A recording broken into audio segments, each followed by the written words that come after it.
Dear Fopsy exists to equip us to know better and love better. And one of the ways we can get more wisdom is by reading. So this is the first of many Dear Fopsy reads. I go out and find a book that is about love and relationships. Maybe it's new, maybe it's old, maybe it's tested and a classic. And I pick out all my learnings from it and share it with you guys, almost like a summary. But then I also give you the chance to go read it yourself and, pick your own learnings, because when I'm sharing, this is what I have learned from it. But when you read it yourself, there are new things that you can find in it and new ways you can learn to apply it. So today's book is The 5 Love Languages, a over 30-year-old book by Dr. Gary Chapman. I think of books like this as the eternal bag. Imagine writing a book over 30 years ago and it's still a #1 bestseller. Like, that's just incredible. And in many ways, that means that many people have found the content of the book very useful and it has been recommended over and over again. It's been tried and tested, and we love principles. We love things that have been tested over time and are not just trends, So without further ado, I want to share my 7 learnings from this book and how to take it and apply it in your own love life. Let's get started. To start with, the 5 love languages are this concept that was developed by Dr. Gary Chapman. And the idea is that in a relationship, there are different ways that you and I receive love. Partners receive love in different ways.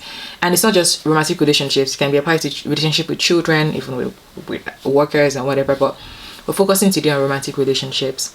If you think of love languages as literal languages, if I speak a language that you don't understand, I might be saying the most wonderful things about you.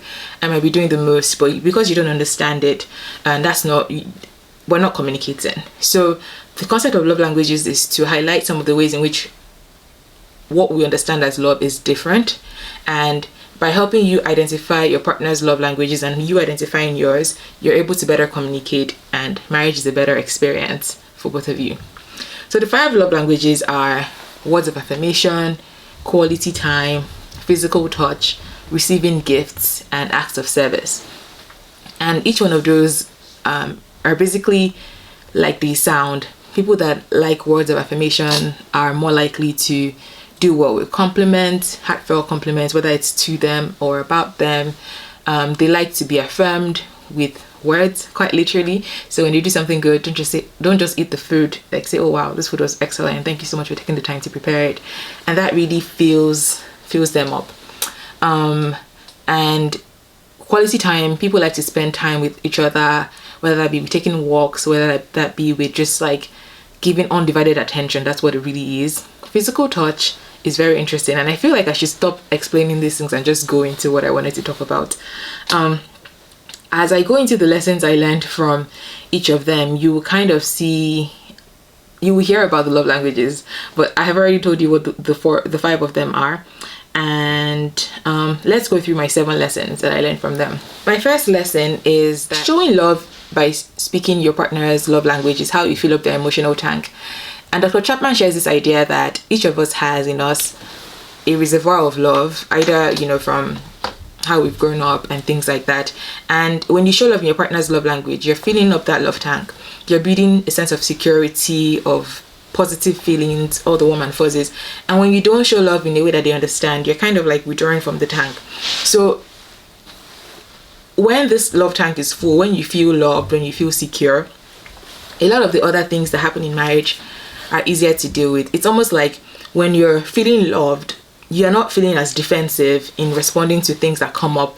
Your interactions are more from a place of love. Like, you really understand that this person loves you and all of that. So the whole point of showing love in a person's love language is showing affection for them in a way that they understand, so that their love tank is filled up and so that they feel secure in the relationship. You can build off of this secure ground to deal with other issues, money, children, chores. You're coming from a secure base, essentially. And I found it very interesting that the whole idea is that when you are not feeling loved, everything feels like a bigger deal. I interpreted it as when you're not feeling loved, you can erupt more because like you're just angry at things, but when you're feeling loved, you're more likely to say, maybe that was just an off moment this person had. Like, you're not operating from a deficit, essentially. So I really like the concept of the emotional love tank and how it's almost like an emotional climate regulator in your marriage. Like, the more loved you are, the more likely you are to treat things, arguments that come up with ease, as opposed to, being defensive and things like that. So I found that very interesting. And here's one quote from him that I want to highlight in this section. When your spouse's love tank is full, he feels secure in your love.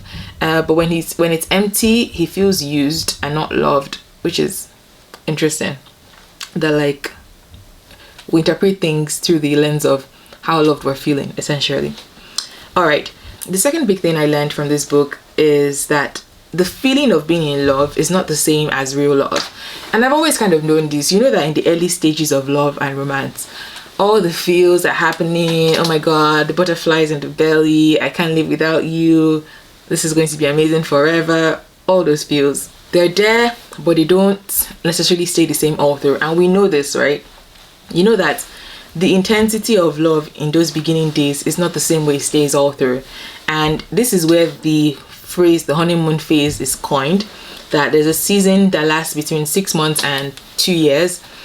So an average of 1.5 years, where people are madly in love and they can't sleep, they can't think. It's when it's what my people call the mumu phase, I guess. It's just like you can do anything and anything for them, and there's a lot of giddiness. This phase is real, but it is powered by hormones. It's powered by almost the same way animals see each other, and there's like a mating call. Like, your hormones are helping you feel all these feels, but it's not accurate. Or let me see how to phrase that differently. You can't expect to stay in this state forever. And he shares that, like, if we were in this state forever, our productivity as a society would be really bad, because we'll literally be staying in bed, cuddling with each other. We'll be having a hard time focusing at school, at work, and all of that. But anybody that has been in a long-term relationship for even 2 years will know that, like, the warm and fuzzies of the early days don't always stay that way. Now, it's not that love dies. Love does not die. It's that it morphs into the love that is a choice. Like, you go from being warm and fuzzies and being compelled by your hormones to be into this person, to choosing to nurture those feelings of love, to gaining the discipline, to choosing to nurture these feelings of love, to gaining the discipline and emotional maturity to choose to do the things that build love and security in your partner. You essentially compromise sometimes and choose to do things that are good for the relationship, and not necessarily just instead of being selfish. So, like, you go from being powered by hormones to being powered by your commitment to each other, to building love that is built on something bigger. And a lot of people are like, oh, that sounds boring, and why do I want to go from the giddiness to having to choose to love this person? It's not that you no longer feel those warm and fuzzies for each other. It's that you don't rely on those as the foundation for the relationship. There are many times where you see each other and you're just like, wow, this is my husband, I married this incredibly handsome man. And there are times where you just like, hail each other, and you're really feeling each other. It doesn't disappear if you nurture it. But if you expect your love to stay the warm and fuzzy, giddy way, to just come naturally without having to put the work to it, without having to do things that are in the interest of each other, in the interest of the relationship, then you are building your relationship on a faulty foundation. So the choice to expend energy in an effort to benefit the other person, knowing that if their life is enriched by your effort, you too will find a sense of satisfaction, is that move to real love. And I found that really interesting. So that was the second point, that the feelings of being in love is different from real love. All right, so now on to number 3. This one I found very interesting, and it's kind of why I stopped doing the summary at the intro. Physical touch is not always about sex. I found that very interesting, because a lot of times you think of somebody says their love language is physical touch. Like, okay, how do you even express this when you're not married, if that's your top love language, or is it all about sex all the time? And sex is a big part of this, and the desire to feel loved by connecting with each other, with your bodies. But it's more than sex and foreplay. It's also about expressing affirming touches, both sexual and non-sexual, that say I love you. I found this one interesting because simple things, I think these were some examples, like, you know, passing by each other in the kitchen and like grabbing each other's butt, or like just rubbing their arm when they're cooking, well done, giving them a back rub. All of those are just simple ways to touch each other and, you know, say I love you. Walking with hands held in the mall, you know, doing things together and being near each other, honestly, are some ways that physical touch can say I love you that do not include sex. And I want to share some examples I had written down here. I'm actually also going to include a guide that you can download on how to express each of these 5 love languages and things you can do for your partner depending on what their language of love is. And just get the download on my website, dearfopsy.com. Okay, so examples of how to express love to someone whose primary love language is physical touch. Hold their hands when you run errands together. Buy them tactile gifts like fluffy sheets and a cozy blanket, things that are like really very interesting point. Staying physically close when your loved one is going through a difficult time. This is so interesting because it's not just about inspiring those feelings of love, but it's also just showing that you genuinely care for them.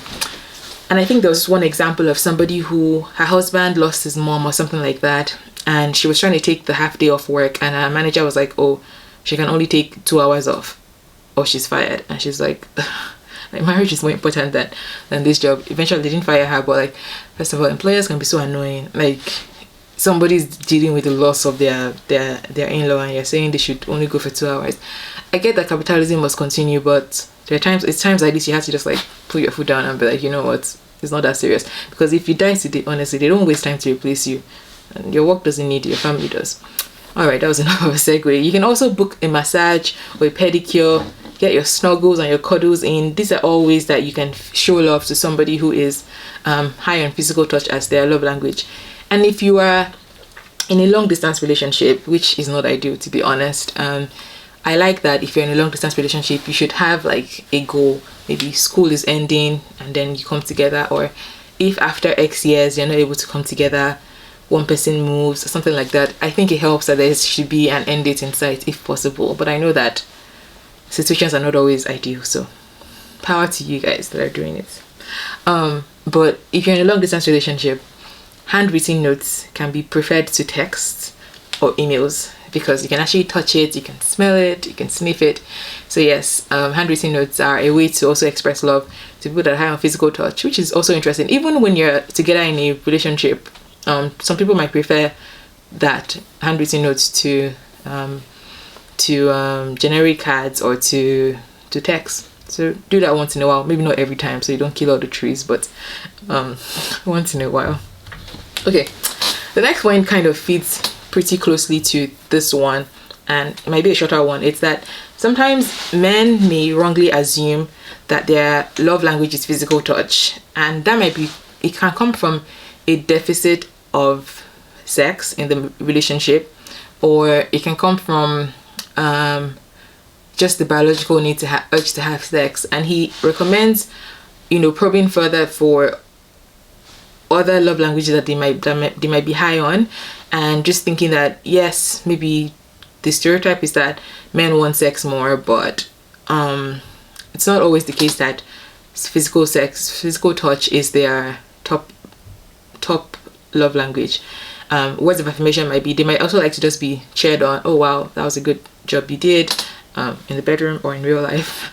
Bedroom is the real life. What do I mean? I mean like in the bedroom or like around the house, or maybe they did something for the kids. Maybe they did something that was fix something that was broken. There's stuff like that. But yeah, I found it interesting that if men are feeling a deficit of sex, they may erroneously select physical touch as their top love language. Okay, and now back to this concept of real love being a choice. That's number 5. Real love is a choice, and I'm actually reading another book that's going to be my next book review. I won't spoil it, but actually, why not? Love is a Choice is the next book, and it is an exciting book as well. But I find it very interesting that maybe one of the reasons why people experience love disappearing after they've been in a relationship for a while is that they are wrongly informed, that love should just be natural, it should just flow, you shouldn't have to work for it. Even sex, people struggle with the idea that sex can be on a schedule. But real love being a choice means that you have to move from being powered by your emotions to telling your emotions where to go, essentially. So you go from that obsessional state in love to understanding each other's needs and doing things for each other. Real love requires discipline, it requires effort and being deliberate. You have to make the choice to do things that benefit each other, and it comes with a certain level of selflessness. It's not always about you, it's about the good of the unit. And it's not as bland as it sounds, because when you do things for each other, you're essentially doing things for yourself, especially in marriage where you're one, and it just gives you so much joy to see the other person happy. Honestly, I feel like it's a way to grow in love, to realize that real love is a choice. You can make the choice to do things that are good for each other. You can learn what this person likes, how they like to receive love, and do it in that way. One example he gives is this woman who's been nagging her husband to paint the house for weeks or months. And he asked her, does this man know that you want him to paint the house? And she goes, yes. But he spends his weekend doing everything except painting the house. And she's been nagging. We should know that nagging is not helpful. But I don't blame when you've been telling someone to do something for a while, so it can require a lot of self-control to stop nagging. And his advice to her was to figure out what he liked, and instead of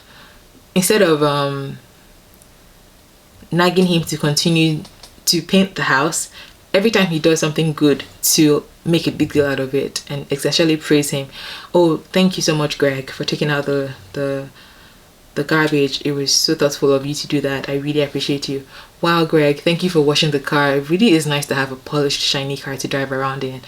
I just made Greg up, but that was a similar story that came up in the book. And the idea that you can go from with understanding that love is a choice, and understanding that you can use, we're not trying to be manipulative, but you can use people's love languages to relate to them in the way they want to be related to, and in so doing make things work for your marriage. So you can go from feeling like you don't have any power over staying in love to doing things that fuel love for each other. If you know your partner is into quality time, you don't book all the Saturdays in a month to be hanging with the guys or hanging with the girls, or you can figure in ways to bring in strolls. Taking simple strolls together allows you to spend quality time together and talk to each other. And I think one of the big things I learned was that the quality time is not just spending time together, it's spending undivided attention. It's giving them your undivided attention in that time that you spend together. So very interesting. Anyways, that was number 5 on real love being a choice, and the choice to do things that are in the good of the relationship, the choice to celebrate each other in the way that you want to be they want to be celebrated, not just the way that you want to celebrate love. My number 6 lesson from this book is that more than we realize, the families we come from and our backgrounds shape us and dictate how we behave in relationships in many ways. So don't discount what you grew up with. And here is one phrase I just want to read from the book. What we do for each other before marriage is no indication of what we will do for each other after marriage. Before marriage, we are carried by the forces of the in-love obsession, which is what I talked about earlier. After marriage, we revert to being the people that we were before we fell in love. And you've probably seen this before. When you come off the emotional high, you're back to your baseline. And this is not necessarily a bad thing, because again, we talked about how you can continue to do the actions of love. It's not that you fall out of love, it's that now you have to power it by will. Anyways, let me keep going. Our actions are influenced by the model of our parents. Basically, in many ways, we revert to doing what we've seen growing up. People say, oh, that's what my mom always did it. Does she have 2 heads? Why can't you do it? And it's because of how they grew up. So we have to be aware of our biases towards the way we grew up.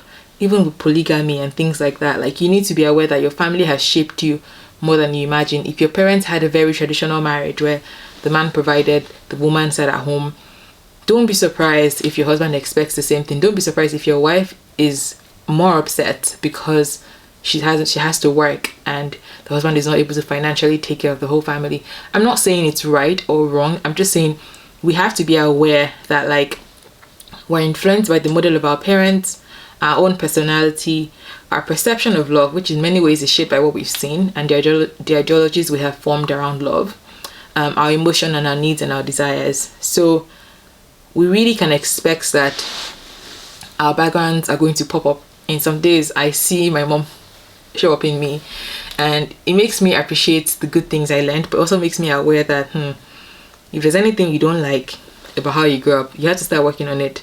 And how do you work on it? Identifying them is a start. Knowing what tendencies you are skewed towards, knowing knowing that you are at a higher tendency of doing certain things. Being aware is very important, because then you're able to take actions to either prevent them or talk through them with your partners. One of my friends grew up in a family where his mom was like a traditional homemaker, and father came home, food is ready, all of that good stuff. And even though he's like a modern guy, as they come, when they got married, they started to see that like his wife was always like, you just come back, you just sit down. Like, didn't we both go to work? Like, why aren't you doing anything? And just by them talking about it, they said, sometimes I'm going to order food, if that's what keeps the peace. Other times I'm going to get up and wash plates, and I will tell my brain to be all right. We don't have to do things the way we saw our parents do it. We can make changes and build the life that we want. But you basically just have to be aware that things you've seen growing up are a part of who you are. And this gets even more important when you think about really bad things like abuse. If you were a victim of abuse, or you saw your parents being abused, go for counseling if you can. And then even so, attack it in the physical by taking steps to prevent it, by going for therapy, but then attack it in the spiritual by beginning to break strongholds of anger in yourself. Take anger management classes, put measures in place that if an argument is getting too intense, I'm not going to assume that I have the bandwidth to stay here and have it. Let's call time out and visit it another day when we are calm-headed. I would like to take a walk and just, remove myself from the situation. It is wisdom to know the background that you come from and what it has given you, the good or the bad, and then work towards it. But then don't also use it as an excuse. Oh, this is how I grew up, or this is how my family is. There's this horrible story I read on Dang, and I was actually, you guys, I am struggling between continuing to follow these pages so that I have really relevant examples to share, or just like removing them so they stop impacting how I'm thinking. But this guy, before he got married, he told his wife that he likes fresh food though. So there are these Nigerian men that decide that they like home cooked food all the time, and they can't be eating warmed food. I don't know. I get that some warm food can taste somehow after it's stayed for too long. But for the most part, man, food is warm, it's fresh, it's eaten, food is prepared. One thing I appreciate that my husband actually does is like, he says thank you for making the food available. So even when I order it, he says thank you for making the food available, and I really appreciate it. But anyways, back to the story. So the guy said that he and his wife agreed that he likes fresh food, and then they got married. His wife gets busier, work is really busy, she gets promoted and things like that, and he starts cheating. Okay, I think part of his excuse was that she wasn't making warm food, but then does that even make sense at all? That you're not making they're not making fresh food, so you're beginning to cheat. And the person he was writing to was like, okay, did you think for any point maybe we should hire a chef, because the issue is food, right? And he goes, growing up, my mother did not we do not order a chef, we do not have a chef, we don't want people living in our house, I don't want a third party in this relationship. It just blew my mind, because you don't want a third party in a relationship, but you are sleeping with a third party. So such silliness and such, I don't even know what to call it. I think silliness is the right word. Such silliness that you are, in some ways, sure, you want fresh food, but this guy said by himself that he knows he cannot cook to save his life. How can you say you want fresh food? but you cannot cook to save your life. And I want parents to also continue to help their own children so that their families can be good. I have an audience that is actually 50 plus as well, because my mom was asking me the other day, how can I watch this your podcast? And I'm like, that's why I'm streaming to YouTube as well now, so people can actually watch on YouTube. So Spotify, Apple Podcasts, everywhere else podcast is, but also on YouTube, so you can watch the video there. If you have children, don't spoil them to the extent where they cannot cook for themselves.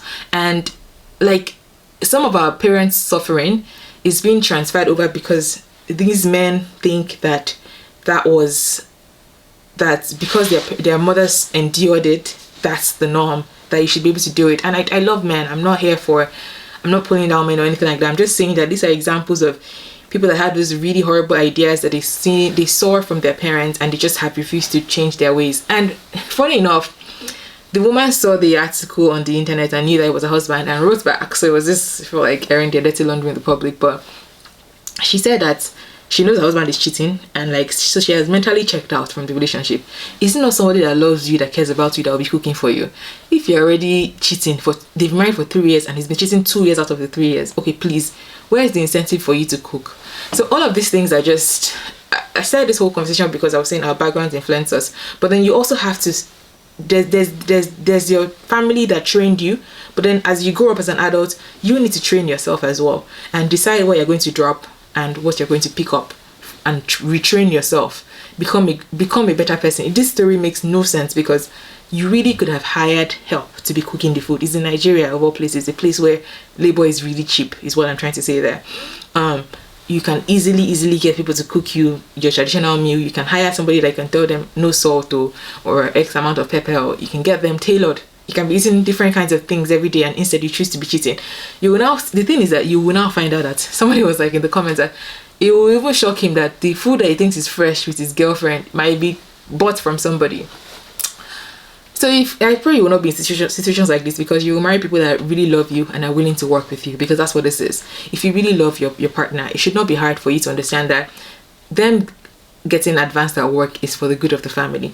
And if truly you want a wife to stay at home, I know people in this modern day who have told their wives that, please, I want you to work from the house. Some people have heartbreaking stories of keeping their children with nannies and being abused, so husbands themselves being victims of rape or horror stories like that. And the only criteria always is that you, as the man, if you're saying the wife should work at home, you have to be willing and capable financially of keeping the family sustained, so that she's not suffering. I tell you, I'm very educated, MBA, I work as Google. If my husband tells me today that fuck, my containers has come, or I don't want to, no more, you don't need to be waking up in the morning and aspiring to perspire at work again, my dear. No, I'm not going to argue too much at all. I already have things that will keep me occupied at home. Nobody wants to be suffering going out to do labor. I mean, there's the dignity of working and earning your own money and all of that jazz, but I'm saying that for the most part, people just want to chill. So if you're able to financially take care of the family, what is cooking? What is cooking really? And let me just leave it, because I have stories for days. I could go there, but actually, before I leave it, when I finish work at 5 o'clock, I am mentally drained, and I just want to sit down and scroll Instagram for like an hour if you leave me, or watch TV, do something that I don't have to think about. But knowing that my husband is driving from work and I have to, like, he's going to come back, he's going to be hungry, because when you do that journey with him from Toronto, the amount of mental energy it takes to focus and not hit on some other person's car and just be like stopping in the traffic, it's a lot of energy. So when you come back, you're tired, your butt is like compressed from sitting down for 2 hours. It just makes sense for there to be food for you to eat and knock out if you want to knock out. So love compels me to drop my phone or drop my work and leave them at 5 o'clock and say, let me go and cook for my husband. Because sometimes if you leave it to me, I can eat carrots and ice cream for dinner. I'm not too picky like that. But like, I know he likes to eat good food. And it's not, I'm saying that when there is love, when you actually like each other, love will compel you to do things for the good of each other. So instead of cheating, too many ways you could have made this woman's life easier. Like, that's just the point of my story. Love will compel you to do things for each other if you really love each other, if you have friendship and all of that good stuff. Let me pause there so I can actually finish this. The final point. God, I get so worked up when I hear stories like that, because I don't like to to read them anymore. I literally unfollowed that page and then refollowed again because I was like, I like the stories sometimes.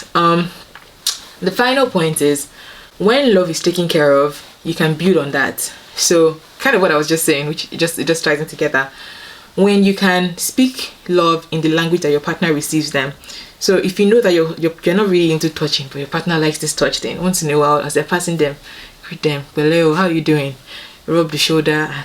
They're feeling their love tank. When it's time to have conversations, you are able to go from a place of this person feels loved, they feel seen, they feel taken care of. And when you're talking about money, we're talking about chores, we're talking about cooking. You're not talking about it as this person is coming from a defensive angle. You can actually have a conversation because they feel loved, they feel seen, they feel secure in the relationship, and you're able to have conversations that are actually productive. The emotional climate is chill, it's not intense. So the whole point of love languages is to enable us to show love in the way that our partners want to receive them, and to teach your partner to show love in the way that you want to receive them. So I'm sure you can visit the 5 love languages site to do a quiz, multiple quizzes on what your love language is. And as you've even heard about them, receiving gifts is one I haven't really talked about much because I feel like a lot of us can say we have multiple love languages, because at some point I want to receive gifts, at some point I want to have physical touch, at some point I want to have quality time. Yes. And I think love should be a mix of all of them. Like, you cannot say you've gone through a relationship for 30 years and you've not bought your wife gifts. And it doesn't have to be big gifts. Anyways, love should be a basket of all of these items, but there are some of them that are primary for you that kind of need to come more regularly. When you dress up, you know that you love it for your husband to like, wow, you look good. In fact, sometimes let me go parade myself in front and say, hi, comment about my outfit. And like I know, like, I love words of affirmation and everything, which is why I also love it when you guys send me comments about the podcast or anything about how it's going, how it's helped you, ways to improve. I feel seen in that way. So I want to wrap up by saying it is important to know your love language so that you can know how you receive love, and you can teach your partner to love you in the way that you want to be loved. And it's important for you to know theirs as well so that you can do the same thing for them. Love is not a war field. And if we feel loved, there's honestly so much we can do. We really can come into our full potential. And the world would be a better place if all of us were being loved well and receiving love the way we want to be loved. If you've enjoyed this podcast, I want you to rate it. So give me a rating right here wherever you're listening. You can leave a comment as well on YouTube and let me know what went well. Give it a like and tell somebody about it. Share with somebody and just interact with it. Leave a comment, leave a review, share it. If you're listening on the podcast platform, share it to your story so more people can find out about it. I really want to say a big shout out to people who have done that in the past. Shout out to Life with Miss Yellow. Thank you, Fee. Thank you for Ife as well. I see you guys always sharing and I really appreciate you. So thank you for the love on this podcast. I'm your host, Fakwa Nkwacha, and this is Dear Fopsy, a love and relationship blog and podcast. Don't forget to check out the 5 love languages download, how to show love in different 5 love languages that I have on my website at dearfopsy.com. I'll put a direct link to it in the show notes, so make sure to check it out. And it's been great talking to you today. Make sure you share this and like it, and let me know what you enjoyed about it. And don't forget to share it so more people can learn about these things and how to be better lovers themselves. Thank you very much for listening today. That's all I got for you. Bye.